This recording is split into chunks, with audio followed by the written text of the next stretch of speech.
How do everyone, and welcome back to Royville in 4 color. My name is Stefan, and without further ado, let's get into the books. I only have 6 for you today. It was a little short week. I have a lot coming up, and I'm not sure if maybe I should do all of them. I want to try to keep these videos under a half hour, and some of these weeks might stretch that quite a bit. Let me know in the comments if you just want me to do the highlights, the ones I liked the most. But with that being said, let's get into this week's polls. The first one I have for you is Captain America number 7. Nice little cover of Steve Rogers there.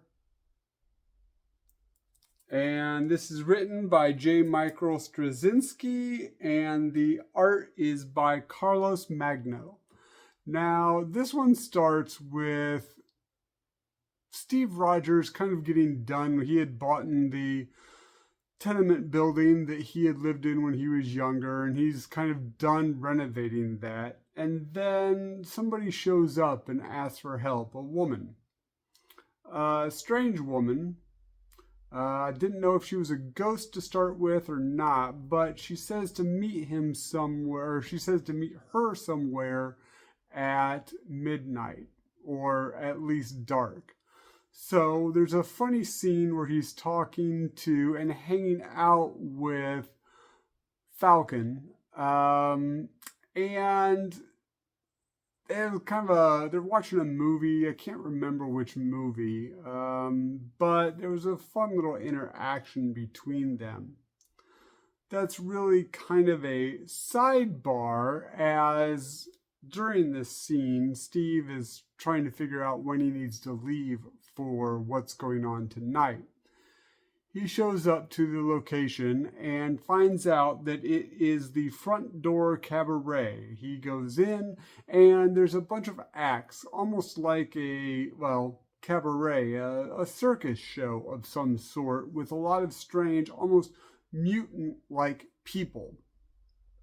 He is allowed backstage, which I guess is something really odd, and as he goes through the door, he enters this nightmare landscape of a blasted out city called the Pale City, where he meets this woman, and it has to do with what's been going on about how the bad guys, the Nazis, are trying to destroy all of the change agents, with Steve Rogers being one of them. And she needs to protect them because her brother, so I guess she's kind of an angel, he's kind of a demon, I'm not really exactly sure, is trying to destroy all the change agents. And she says, you have to get the one that will basically save everything. She also says, don't look at my brother directly. You have to look at him through your shield. A lot of Clash of the Titans, Perseus vibes there. I'm not really sure how this is going to go. Not really sure where it's going, but I'm enjoying it so far. The next one I have for you is, it's been coming out once a week. Not really sure if that is a good thing or a bad thing, but I have Batman number 145 by Chip Zdarsky writing and George Jimenez with the penciling. And I really like Chip Zdarsky. I'm just not, he's not hitting me on his Batman run. This one starts with Bruce Wayne and the Joker in Blackgate Prison, I think it is. And Bruce wants to bust out, and I guess Zur, his very straight, linear, right-wrong counterpart, his ego has taken over Failsafe, a kind of a Batman robot, and has become the new Batman of Gotham. Zur meets up with Damian, and he starts to Jason, and he starts to apologize for how he was treated, but Jason's not having any of it. Jason Todd, now the Red Hood, is not having any of it, and there's a fight. I'm not really sure where they're going to go with this. I mean, at the end of it, Zur does as Batman, but you can't really say that he's Batman because he's definitely a robot, and his face is more of a projection screen of Bruce. But anyway, so Batman basically takes over all the broadcasting of Gotham City and says basically evil is done. No more second chances. We're stamping it out, period, no matter what you're doing. And then he goes and kidnaps Edward Nygma, who is the Riddler. Not sure what he's going to do with him. I am kind of interested in the Riddler part of it because I really like the character Edward Nygma, but I'm just not really digging this run so much on Zdarsky. I'm loving his Avengers Twilight, so maybe he's using all of his juice for that. But I am going to stick with it. Batman is one of the Bat family in general, or one of my favorite myths of comics. So I'm going to see where it goes. And hopefully Riddler, or ex-Riddler, Edward Nygma, can get out of this one. All right, the next one I have for you is just a lot of fun. It is Shazam number 9, and look who guest appearances, the Creeper. Yeah, this one is just a lot of fun. It's written by Mark Waid, and I think, well, they call them, like I said before, the storytellers. But Mark Waid is definitely doing the writing, and I think the pencils are by Emanuela Lupacchino. I think that's how you pronounce it. And this is just a lot of fun. It's one that you can definitely share with the kids. Basically, Billy's getting interviewed by the alter ego writer, a newscaster, and alter ego of the Creeper. And or the secret identity, as they would say in the biz. And then after it, he basically tricks Batson into saying the name Shazam. And as anyone that knows anything about Batson and Captain Marvel, he instantly is turned into Captain Marvel. I'm not going to tell you how it happens. You should read it because it's kind of ingenious, really. But then they have a fun adventure where they fight the Shadow Thief and rescue some people from a train. Not really going to say much more about it. It is just a good ride, no pun intended, because they're on a train. And the art's really good. Mark Waid's really getting the character. Sadly, this is his last issue on the title. And it's going to be taken over by Josie Campbell. Hopefully she's able to keep up the writing, and we'll see what happens. But I'm definitely sticking with it and seeing what Josie has to offer. All right, Shazam number 9. All right, the second one I have for you is what they call an indie comic, and it's by Vault. It's called Beyond Real. And this is number 2. And you can see the characters kind of falling there. So this is a pretty strange book. It does give me a lot of a Neo, the Matrix vibes. Basically, a woman, her partner was in an accident and is basically on his deathbed, and she's trying to help him out. She is transported into this almost computer reality, and she is fighting these things called the formats. Um, and so she does meet some other individuals, and we come to find out that those individuals and her herself are people that need help in some way. They're deficient in some way and they need help. They fight a lot of these formats, and she, I think, exhibits some kind of almost Neo like power. To help her partner, she has to find the source. And that's where we end the issue. I'm really digging the story. I did like The Matrix back in the day. Not really know if this is a long form comic or not. Don't know how they're going to keep it going, but I find it very interesting so far. And the art, oh, let me tell you who the creative team is. So it's written by Zach Kaplan, and this is the first thing I've written by him. Would like to see kind of something else that he's doing. And then the art is actually with two individuals, Fabiana Mascalo and Tony Fedzula. I'm not sure if I'm pronouncing that right. Hopefully I am. And it's very colorful. It's very bright and vibrant, almost fiery in some way, as they're in this Matrix style. The whole issue is in this other world, this digital world.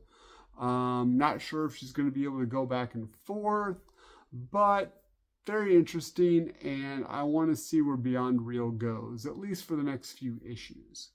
All right, so we have our second to last issue here, and as you guys know, if you've seen any of my videos, I'm really digging this series, and it is Birds of Prey number 7. And we see a couple Batgirls there, Cassandra and Barbara, and then we see Black Canary there at the bottom. And this one is written by Kelly Thompson, and the pencils are by Javier Pina. And I'm digging it. I do like it. They're switching up the team as it's a new mission. However, I think most of the team from before is there. The only ones that were not featured in the issue were, well, Harley Quinn and Zealot, which, no offense to everybody that might enjoy those characters, especially Harley Quinn, because I know there's a couple people out there that think that she's a fun and interesting character. And this did have me like her a little more. I'm just not really into the Harley Quinn. I think that the relationship she has with the Joker is appalling. However, I can understand psychologically why that would happen, but I don't think really it's anything that you should hold up as a catch to what a relationship should be like, which I kind of think that some people do.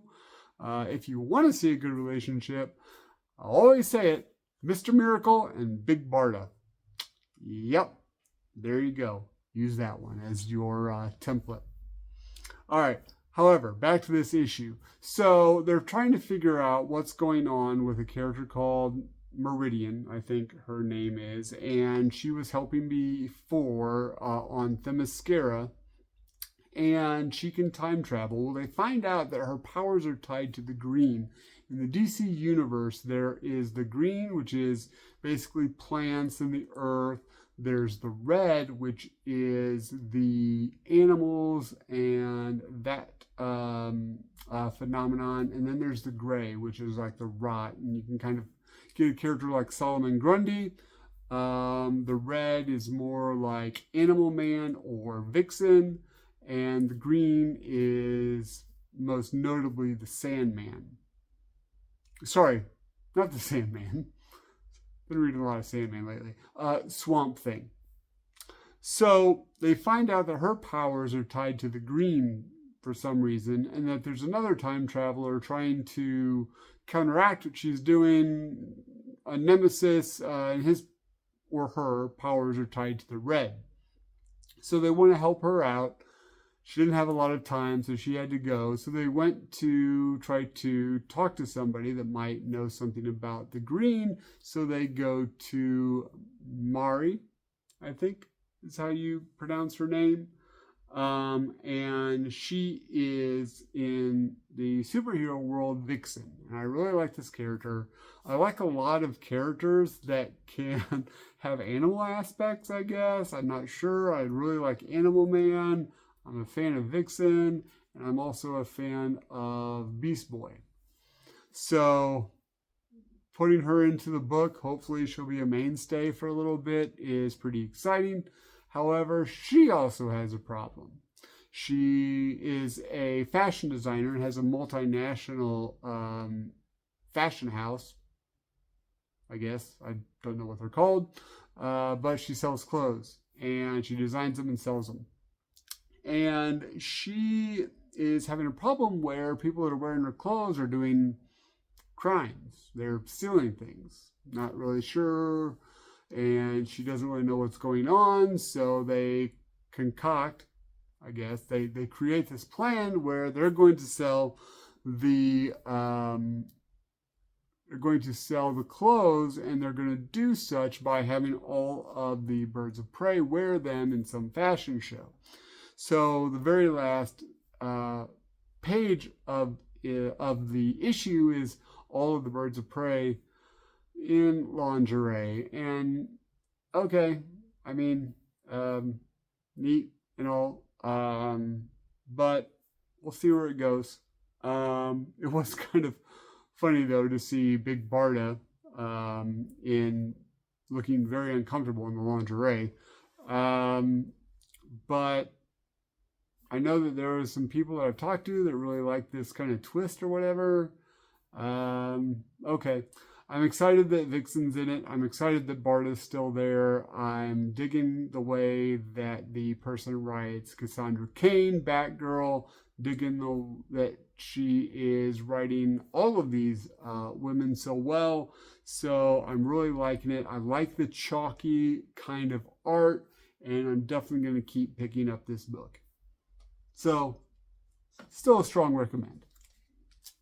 All right, so the last book I have for you is by far the best one of the week, and I am very, very excited to share it with you. It is The Batman Man First Night, and it is a large issue. There is a lot of the art style of the book. Yeah, it's a large issue. You can see here that it's kind of a magazine-sized issue. And it was great. This is exactly what I want to see. If you're not going to... Spoiler alert. Why do I say that every time? I'm spoiling these a lot. Hope you're enjoying it. Anyway, spoiler alert. Robin is not in this. His sidekick, shall we say, is Jim Gordon.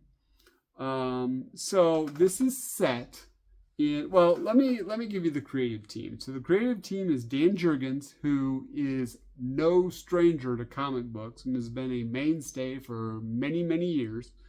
And the art is by Mike Perkins.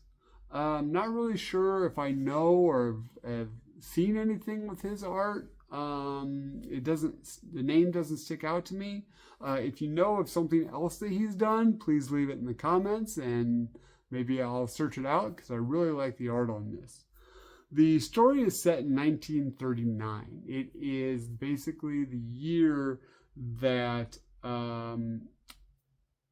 Batman started, we'll just say. I think his debut was 1938. However, he's been Batman for a little bit in this, and it is just a great noir style I really like the writing. I really like, you know what? Actually, you know what? We got a little time here. I see on that.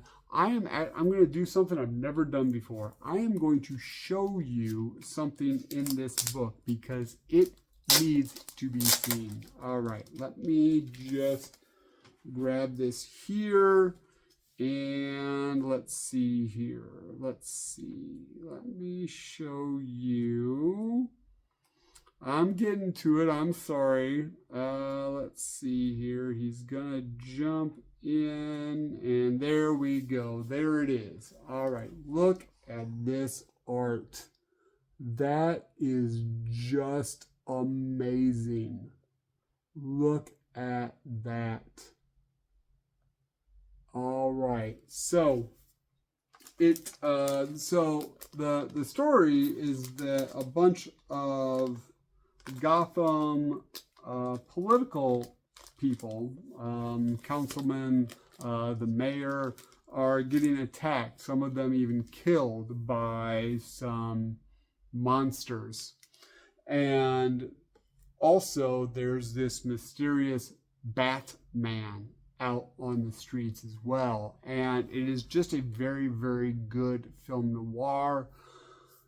It's oversized, so the art gets to pop even more, and I cannot recommend this book enough. I think that you need, well, I was going to say you need to stop this video, go out and get it, but at least please watch the rest of the video. The art is killer. It's definitely set in the late 30s. You can tell by the writing and the art. It does very, very well with placing it in a time period and transporting you to that time period. And transporting you to that time period with Bruce and Jim. They do a really good job of their interaction in the issue. Also, Batman's doing some detective work. He's not just running around beating people up. And I love it. This is a strong recommend. I really think that everybody should pick it up if you can. A lot of people are. So if you do want to pick it up soon. And I cannot wait for the next issue. All right, well, I'm just going to leave this here while I do the outro. If you liked this video, please subscribe. Please like the video. Please hit the notification bell so you know when another one drops. And maybe please share this video with your friends. Also, please leave a comment. Don't really have a question this time. Maybe you want to say what your favorite book is. Are you excited that the Birds of Prey are on a fashion show in lingerie? Are you mad that Harley Quinn's not in the book anymore? Do you really like Batman in a noir detective book? All right. So please do all those things for me. And remember what your mom always used to say. You got to be a dick. Be a Grayson. Keep reading, everybody. It's a fun time to read comics. Thank you.